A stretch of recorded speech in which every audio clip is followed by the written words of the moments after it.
He spat on his wife at dinner, not knowing she secretly owned 90% of everything he had. The sound of silverware scraping against plates filled the room, but no one was really eating anymore. You could have cut the tension with the butter knife still resting beside Rachel Monroe's untouched mashed potatoes. Her husband, Jordan Whitaker, sat across from her, face red, hands trembling, words slurring slightly from the 2 glasses of bourbon he swore would help him relax before dinner.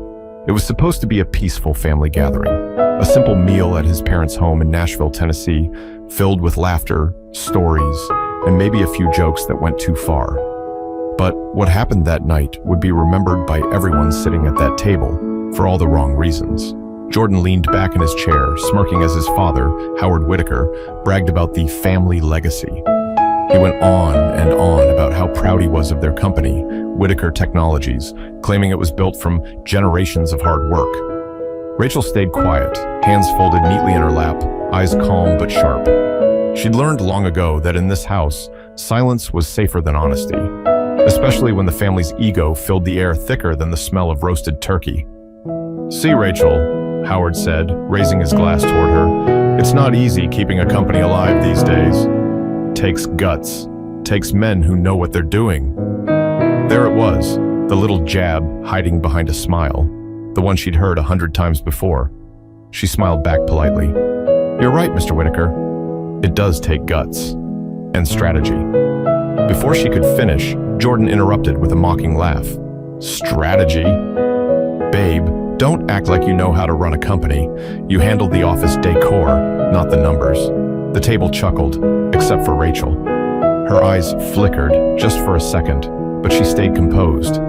Inside, though, something began to burn.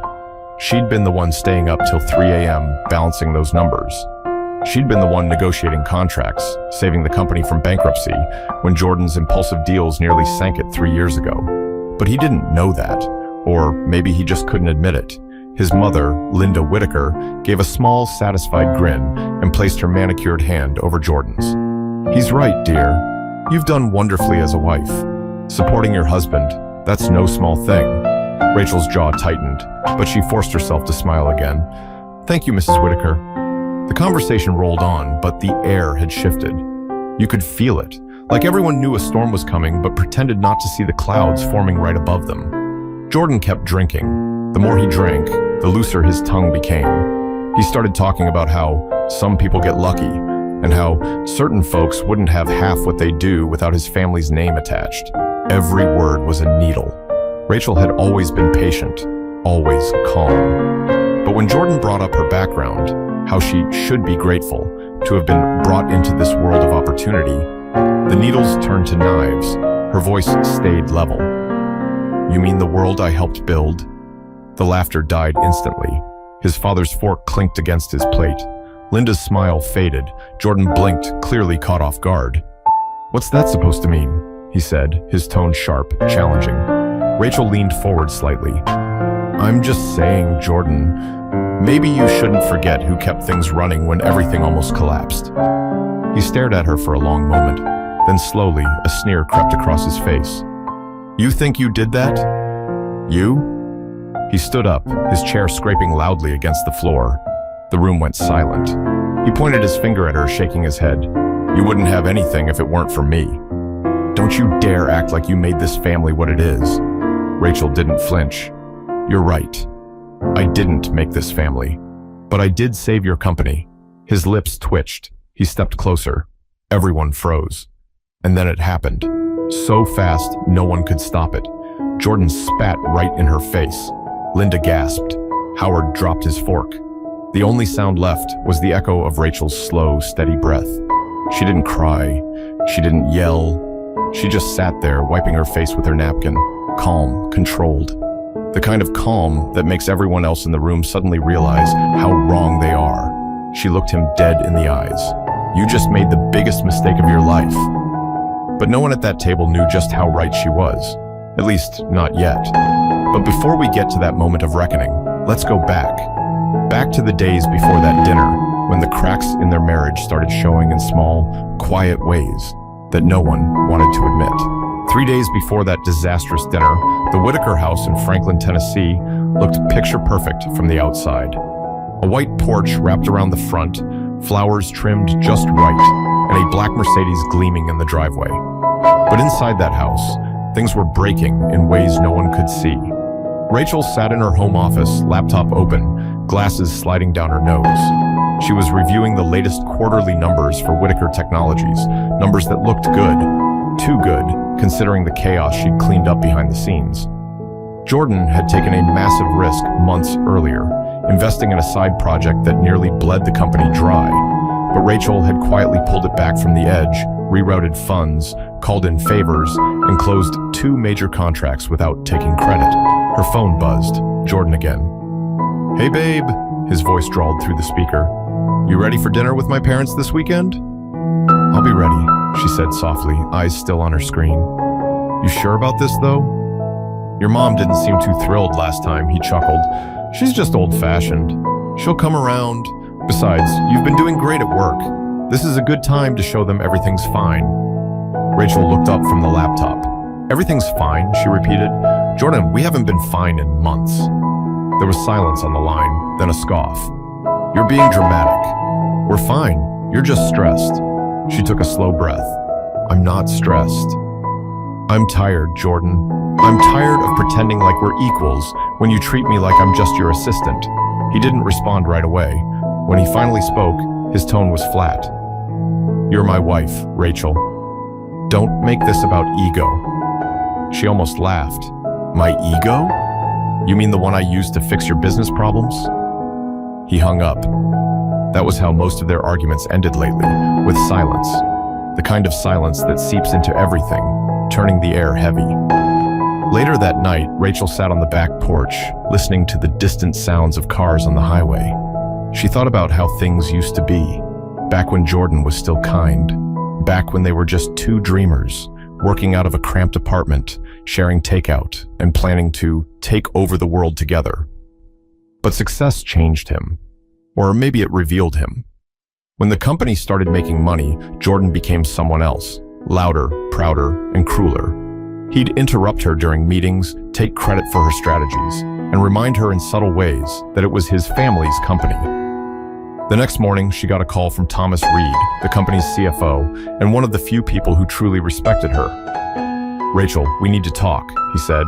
"Jordan's been talking to investors behind your back again. He's trying to restructure the board." Her stomach tightened. "Restructure how?" "By moving your voting rights under his name." Rachel leaned back in her chair, exhaling slowly. "He can't do that," she said.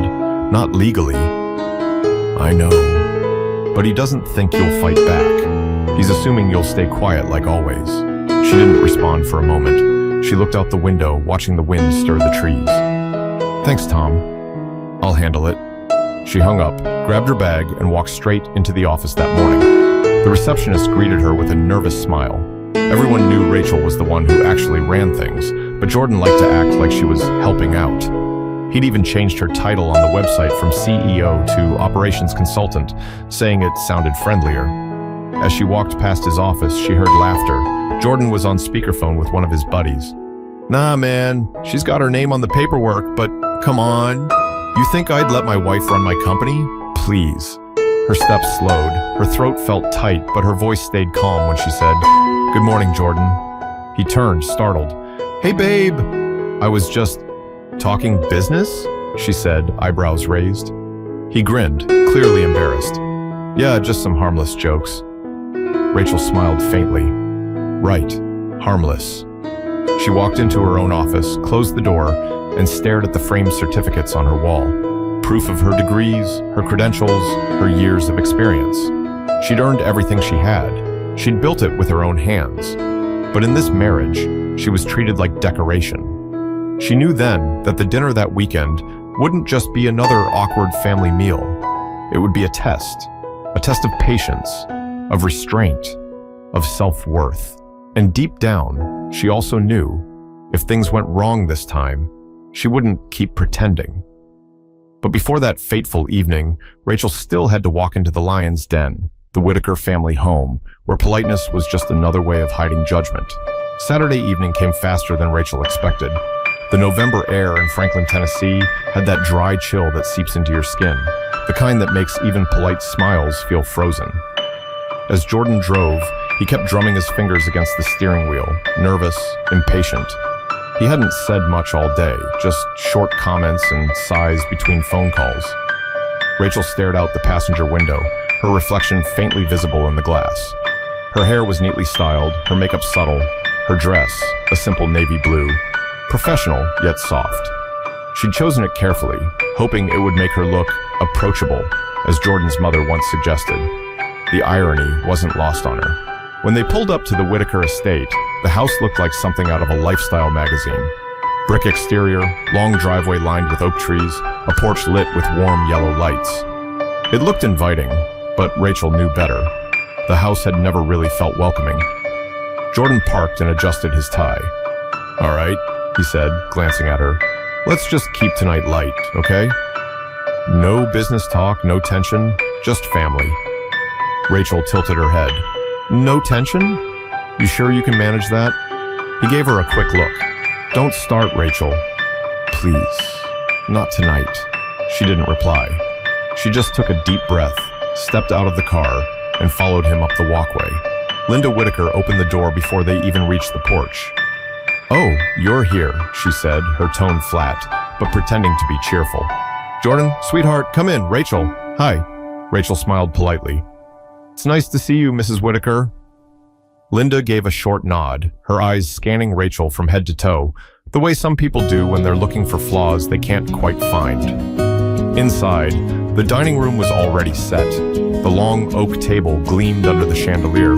The smell of garlic and butter hung in the air, and Howard was pouring himself a drink at the counter. "Jordan, my boy," he called out. "Glad you made it. Traffic wasn't too bad?" Jordan grinned, walking over to shake his father's hand. "Not at all. Good to see you, Dad." Then Howard turned to Rachel, his expression cooling just a bit. "And Rachel, always good to have you." She smiled again. "Thank you, Mr. Whitaker." The same dance every time, greetings laced with politeness sharp enough to cut glass. They sat down for appetizers. Jordan's sister Kara joined them, loud, opinionated, always ready to poke fun at Rachel. "So," Kara said, swirling her wine, "I saw the company's new campaign. Real nice. You had anything to do with that, Rachel?" Rachel looked up, unbothered. "Yes, actually. My team led the rebrand," Kara smirked. "Oh, so you're still working there? I thought you might have taken a step back after, well, all that drama last quarter." The drama she was referring to was Jordan's failed product launch, the one Rachel had quietly cleaned up. Jordan cleared his throat. "Yeah, we had a hiccup, but it's all under control." Howard chimed in, his voice heavy with authority. "Son, maybe next time, you should run those numbers by me before jumping in." Could have saved yourself a mess. Rachel felt her stomach tighten. She knew Howard had no idea that she was the one who'd actually fixed that mess. She took a sip of water and decided to let it go, at least for now. The conversation shifted to politics, vacations, and family gossip. Rachel smiled when appropriate, laughed when it felt necessary, and counted the minutes in her head. But as dessert was brought out, the tone began to shift. Howard started asking about profits. Kara asked about diversity initiatives. And Linda, as always, found a way to bring up Rachel's background in a way that sounded innocent, but wasn't. "So, Rachel," Linda said, cutting into her pie, "remind me again, where did you say your family's from?" Rachel put down her fork. "Atlanta." Linda nodded slowly. Right. Not too many business owners from there, are there?" Jordan shifted in his seat but didn't say a word. Rachel smiled thinly. "There are plenty, actually. You just have to look," Kara laughed lightly. "Oh, come on, Rachel. Mom didn't mean it like that." "I'm sure she didn't," Rachel said, her tone calm, but sharp enough to end the moment. The table fell quiet again. You could almost hear the sound of Linda forcing a smile. Howard cleared his throat. "Anyway, Jordan tells us you two are thinking about expanding the company next quarter. Big plans ahead, huh?" Jordan nodded, glancing at Rachel. "Yeah, I'm leading that. Got a few meetings lined up already." Rachel blinked slowly. "You're leading it?" He shot her a look. "Well, yeah. I mean, that's kind of my lane." Rachel didn't reply, but inside, something cracked again. It was small, like a thin line in glass. but she could feel it spreading. She smiled politely and turned to Linda. "Dinner's lovely, by the way." Linda brightened immediately. "Thank you, dear." "I'm glad someone appreciates it." The rest of the meal went on in small talk and forced laughter. Everyone was pretending things were normal, but the energy around that table said otherwise. But tension like that doesn't just disappear, it festers. And before the night was over, every quiet insult and fake smile would come crashing down in the ugliest way possible. The main course was served: roast beef, garlic potatoes, glazed carrots, the works. On the surface, it looked like a picture-perfect family meal, but beneath the small talk and the clinking of glasses, tension was winding tighter with every passing minute. Rachel tried to focus on her plate, on cutting small pieces of beef she didn't actually want to eat. Jordan, sitting beside her, had already poured himself another drink. It was only his third, but she knew how fast that number usually climbed. Howard raised his glass. "To family," he said with a proud grin. "To hard work, to legacy, and to keeping the Whitaker name alive." Everyone raised their glasses, except Rachel. She hesitated for half a second before following suit. She noticed Kara's smirk at the corner of the table. Linda leaned forward, her voice sweet but calculated. "And to Jordan, who's been working tirelessly to keep the company thriving. You've done so much for all of us." Rachel's eyes flickered toward her husband. He didn't even look in her direction. She smiled faintly. "Yes, he's done a lot." Kara jumped in. "I mean, the stress he's under, I don't know how he manages." "Right, Rachel, he's the face of the company, after all." Rachel's knife stopped mid-cut. She set it down carefully. "The face, yes," she said softly, "but faces don't always do the work." Kara's eyebrows lifted. "Meaning?" Rachel met her gaze evenly. "Meaning leadership is about more than showing up to shake hands." Howard chuckled. "Well, that's true, but you can't deny Jordan's been holding it down. I mean, he's a natural-born leader. It runs in his blood." Rachel's lips curved slightly, though not in amusement. "Blood doesn't make you a leader, Mr. Whitaker." "Decisions do," Jordan turned to her, already defensive.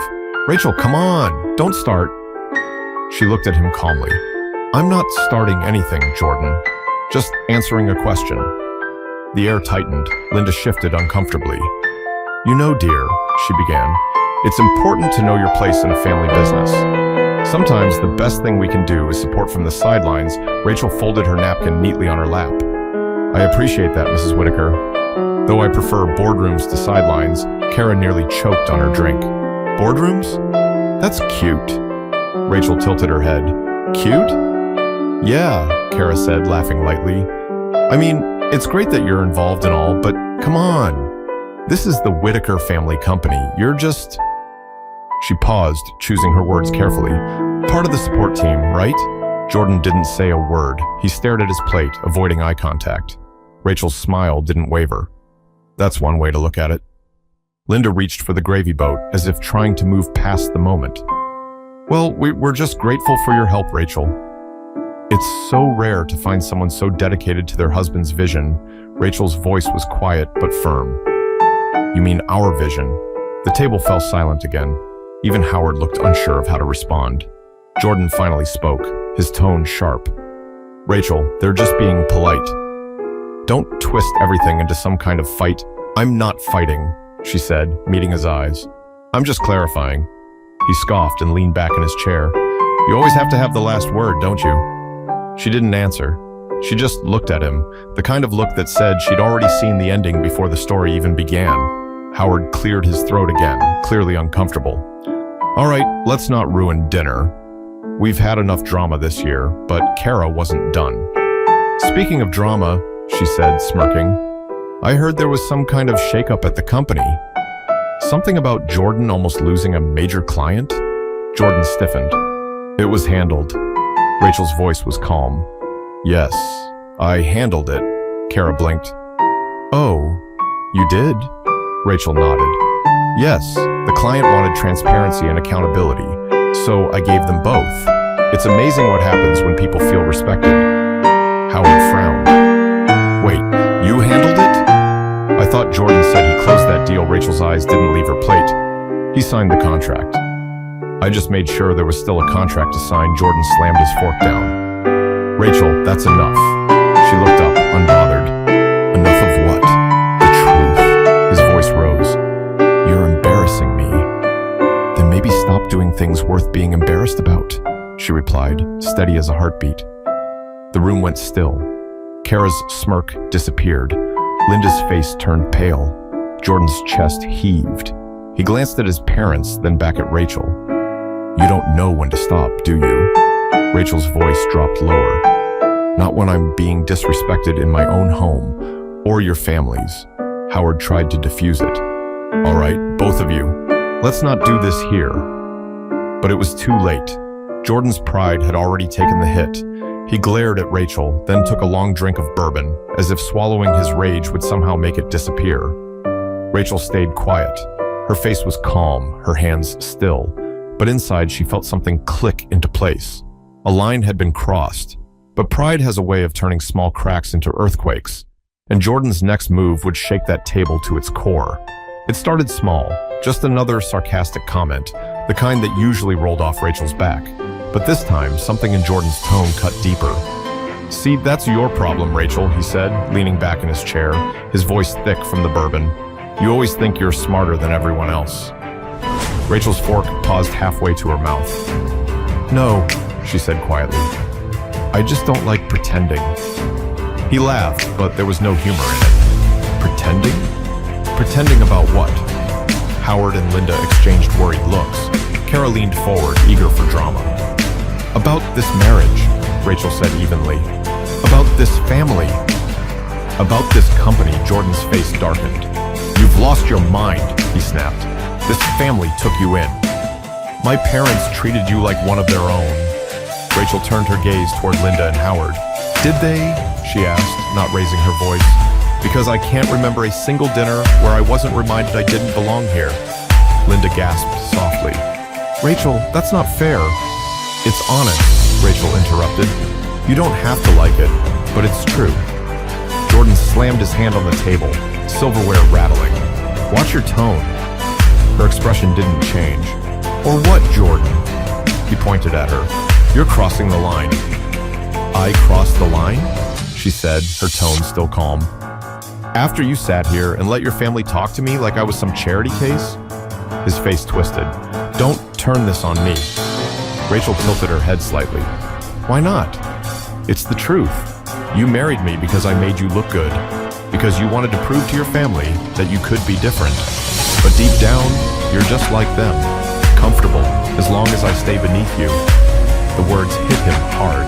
His jaw clenched, his nostrils flared. The room felt smaller, heavier. Kara tried to laugh it off. Okay, wow, maybe we should all take a breath. Shut up, Kara, Jordan barked, startling everyone. Then he turned back to Rachel, voice rising. You think you built something? You didn't build anything. You wouldn't even have a name if it weren't for me.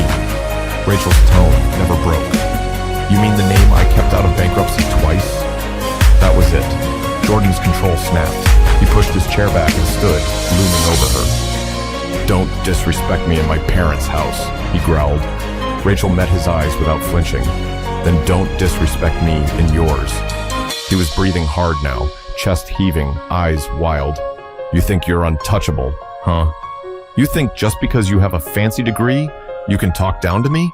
I don't talk down to you, she said softly. You just don't like hearing the truth. He shook his head, muttering, unbelievable. And then, before anyone could move, before anyone even processed what was happening, he spat.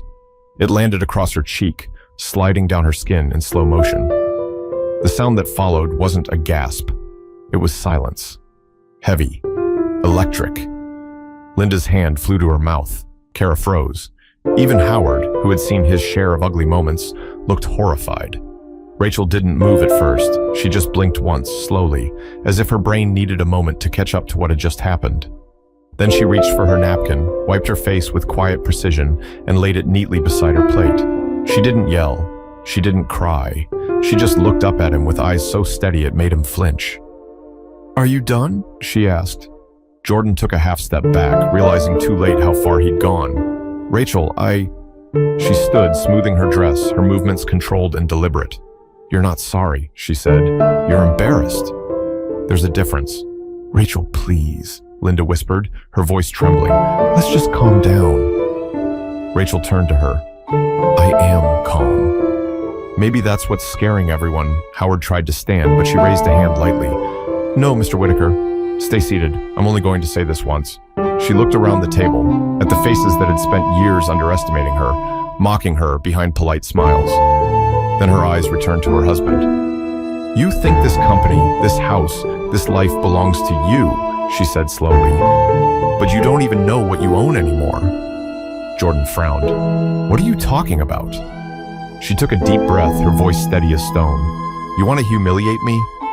Fine, but before you do, maybe you should check who's really been signing the checks. He blinked.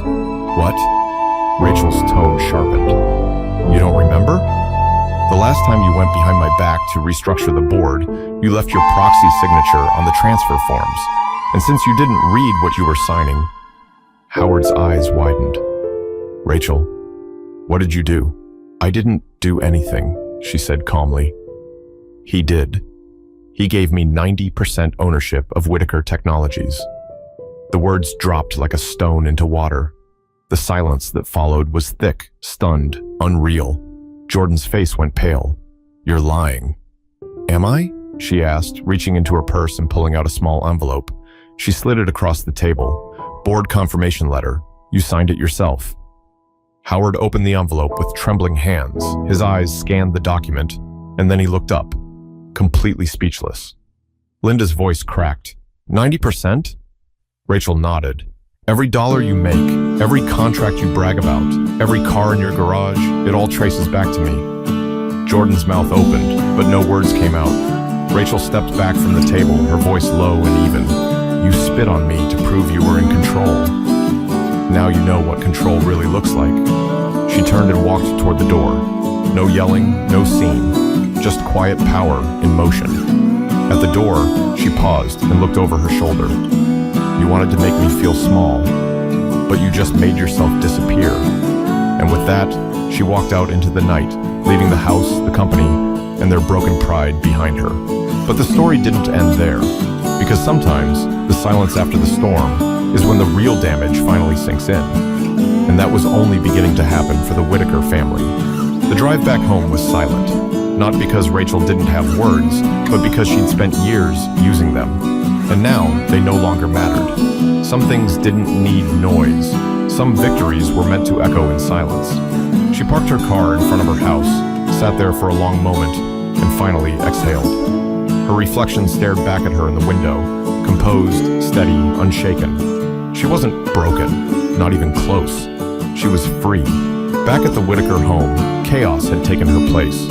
Jordan sat at the head of the table, pale and speechless, staring at the contract his father still held. Linda paced near the counter, whispering to herself, and Howard just sat there, gripping the paper like it might catch fire. Kara finally broke the silence. Is that real? Howard nodded slowly. It's her signature.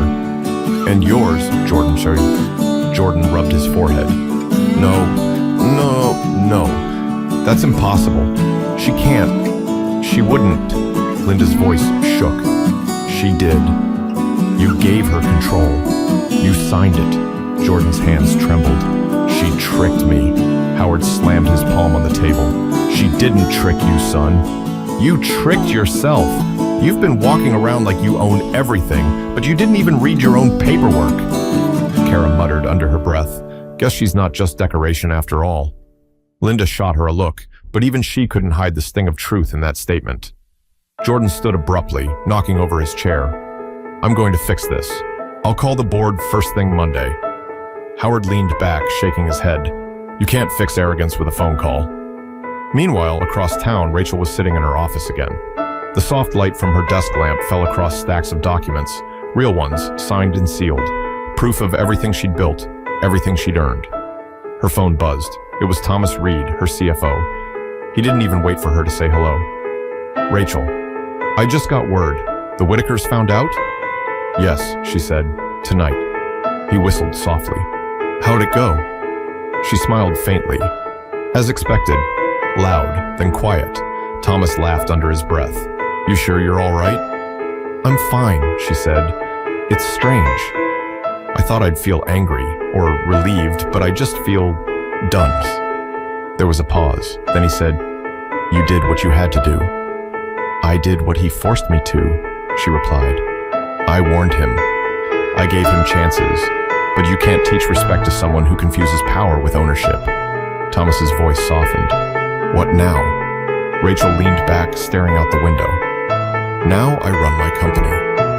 My way. Without apologies." The next morning, she woke early, went for a run, and brewed her coffee. It was the first time in months she didn't feel the weight of walking on eggshells. She checked her phone. 3 missed calls from Jordan, 1 from his mother, and a string of messages, all variations of "we need to talk." She ignored them. By noon, she was in the boardroom. Her board members stood as she entered. Most had known the truth for months, but now the secrecy was over. "Good morning," she said, her voice carrying the calm authority of someone who no longer needed to prove herself. "As of today, there will be some leadership adjustments." The meeting lasted an hour. By the end, every decision Jordan had made without her was reversed. His name was officially removed from the leadership roster. The company's official documents now listed her, Rachel Monroe Whitaker, as sole executive owner and CEO. Afterward, Thomas approached her. "You want me to prepare a press statement?" Rachel nodded. "Keep it factual. No drama. The company deserves transparency, not gossip." He smiled. "Understood." Later that evening, she received a knock at her door. She opened it to find Jordan standing there, his once confident expression now replaced with desperation. "Rachel," he started, his voice low. "Please, can we talk?" She stepped aside. 5 minutes. He walked in slowly, glancing around at the house he hadn't seen in weeks. "I messed up," he said. "I don't even know what to say." Rachel folded her arms. "Then maybe just start with why." He swallowed hard. "I was scared, okay? You were doing better than me, and it made me feel like I was losing control. I thought if I kept you small, I'd feel big again." She looked at him, eyes soft but distant. "You didn't want a wife, Jordan. You wanted a mirror, something to reflect back what you thought you were worth." He nodded slowly, eyes glistening. "You're right. I don't deserve you." She sighed, stepping closer, not out of pity, but closure. "No, you don't. But I hope you learned something from this." He opened his mouth, but she stopped him. "You didn't lose me because I stopped loving you. You lost me because I started loving myself more." For a long moment, they stood there in silence. Then she walked him to the door. As he left, he turned back one last time. "Rachel, what are you going to do now?" She smiled faintly. "The same thing I've always done, build." And when the door closed behind him, it wasn't anger she felt. It was peace. The kind that only comes when you finally stop waiting for people to value what they'll never understand. But while Rachel had found her peace, the Whitaker family was still learning the hard way that the truth doesn't just change people, it exposes them. 2 days after the dinner, the Whitaker home didn't feel like a home anymore. The long dining table, once polished to perfection, still had the faint outline of spilled bourbon and untouched plates. The silence in that house had weight now, like a reminder that words, once spoken, could never be unsaid. Jordan sat on the back porch, staring into his untouched coffee. He hadn't gone into work. He couldn't. Every time he looked in the mirror, he saw a man he didn't recognize. A man who'd spat on the only person who ever believed in him. Howard joined him, lowering himself slowly into the chair beside his son. "You've made a mess, Jordan," he said quietly. Jordan didn't look up. "I know. You embarrassed yourself. You embarrassed this family. But worst of all, you disrespected the one person who kept our name alive." Jordan rubbed his forehead, shaking his head. "She's not coming back, is she?" Howard sighed. "Would you? After what you did?" There was no answer to that. Inside, Linda sat at the kitchen table, phone in hand. She'd been scrolling through Rachel's name for hours, trying to find the courage to call. When she finally pressed dial, it went straight to voicemail. Her voice trembled as she spoke. "Rachel, it's Linda. I wanted to say I'm sorry for everything. I thought I was protecting my son, but really, I was just feeding his pride. You didn't deserve how we treated you. None of it." She paused, exhaling shakily. "If you ever want to talk, or if there's anything I can do, well, I understand if you don't." She hung up and covered her face with her hands. For the first time, the silence felt like punishment. Kara came downstairs a few minutes later, still in pajamas. "Mom, is Dad still talking to him?" Linda nodded weakly. "Trying to knock some sense into him." Kara sat across from her, folding her arms. "You know, I used to think Rachel was just some lucky woman who married into money. Turns out she was the only real one here." Linda looked up, eyes red. She was. Meanwhile, across town, Rachel was in her new office. The space was quiet, but not empty. It was filled with purpose, a fresh start. She'd rebranded the headquarters under her name. The walls were bright, modern, simple. No family portraits, no fake awards, just work that mattered. Thomas stepped into the office, holding a few folders. "Press release went out this morning," he said. "The board's backing you fully. Investors are already responding positively." Rachel nodded. "Good." He hesitated before speaking again. "You know, the news is going to spread fast. You okay with that?" She smiled faintly. "I've spent half my life letting people tell my story for me. It's time I tell it myself." He chuckled. "You're something else, Rachel." "I have to be," she said, glancing out the window. "In this world, you either let people define you, or you define yourself." Later that day, she received a letter delivered by hand, no name on the envelope, just her address written in shaky handwriting. She opened it slowly. It was from Jordan. "Rachel, I've spent 2 days trying to figure out what to say. Every apology feels too small. I thought power made me important, but you showed me that integrity does. I didn't just lose a wife, I lost my compass. I don't expect forgiveness, but I needed you to know. I see it now. I see you, Jordan." She read the letter twice, folded it carefully, and placed it in her drawer. She didn't cry, not out of coldness, but acceptance. Sometimes closure didn't come from conversations. It came from knowing you didn't need one. That night, Rachel drove to the edge of Radnor Lake, where she used to go jogging early in the mornings. The water was still, reflecting the pink and gold of the evening sky. She stood there for a while, arms crossed against the breeze.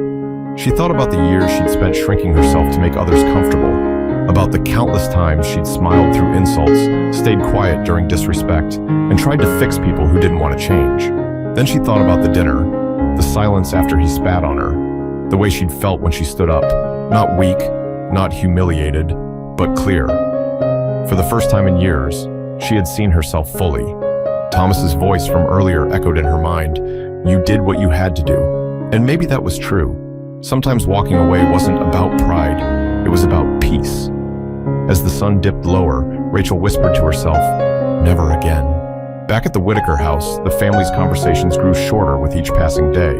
Howard stopped mentioning the company.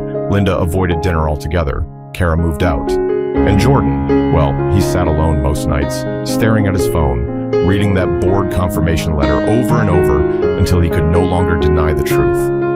Everything he thought he controlled was gone, and the person he'd once dismissed as lucky had proven to be the real foundation all along. But the true lesson of that night wasn't just about revenge or humiliation, it was about dignity.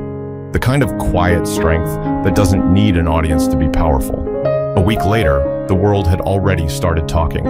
Business outlets, podcasts, even local news stations were running the headline, Rachel Monroe Whitaker officially takes full control of Whitaker Technologies.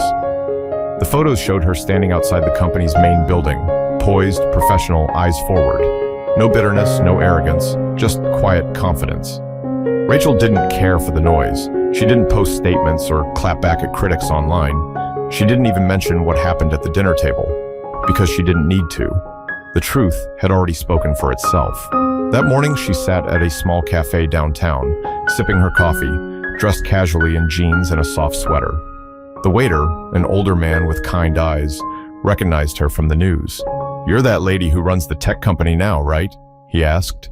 Rachel smiled. Something like that. He chuckled. You handled that whole mess with a lot of grace. Not many people could have done that. Rachel looked down for a moment, stirring her coffee. Grace doesn't mean staying silent, she said.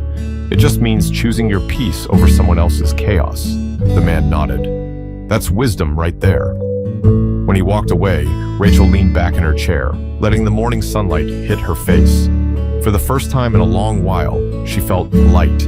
Across town, Jordan stood outside the company's building. He didn't go in. He just stood there, watching through the glass as employees passed by, smiling, talking, working under Rachel's leadership. He'd thought about calling her again, but every time he reached for his phone, he stopped himself. Maybe the best apology wasn't another message. It was changing. Inside, Rachel was in a meeting with the marketing team. Her tone was firm but encouraging. She wasn't just running a company anymore. She was building a culture, one built on accountability, not ego. When the meeting ended, she gathered her notes and looked around the room. It was diverse, energetic, full of new voices that had once been overlooked. She smiled. "Let's build something that lasts," she said. Later that afternoon, she received an email from a young woman named Amira Jones, one of the company's interns. It read, "Miss Monroe, I just wanted to say thank you for how you carry yourself. Watching you handle everything with so much strength made me realize that being calm doesn't mean being weak. I hope one day I can be even half as composed as you were." Rachel sat quietly for a moment after reading it, a faint smile touching her lips. That was it. That was the reason she'd endured everything she did. Not for recognition, not for revenge, but so that someone else could see it was possible to walk through fire and come out cleaner, not burned. That evening, she returned to Radnor Lake, the same place she'd gone a few nights earlier. The water glistened again under the fading sun. She stood there, feeling the wind against her skin, the kind that carried both endings and beginnings. She thought about the word revenge, how tempting it could be, how easy it was to imagine her story as one of payback. But that wasn't what this was about. Rachel had chosen something harder: restraint, dignity, strength in silence. Because the truth was, revenge only satisfies for a moment. Dignity lasts forever. She whispered softly, as if speaking to her younger self, "You don't have to fight to prove you're strong. Sometimes walking away is the loudest thing you can do." As she walked back to her car, the air felt different, lighter, cleaner. Her phone buzzed with new notifications, but she didn't check them. For once, the world could wait. At the same time, back in the Whitaker household, Howard was reading the morning newspaper. The headline about Rachel stared him in the face. He sighed, then said quietly, "She did it right." Linda, sitting across from him, nodded. She did what none of us had the courage to do. Jordan, standing by the doorway, heard every word. He didn't say anything. He just turned and walked away. Not out of anger this time, but humility. The kind that comes when you finally see yourself clearly. The story wasn't one of triumph over enemies or corporate power. It was something deeper. A woman reclaiming her worth, not through shouting or revenge, but through quiet conviction.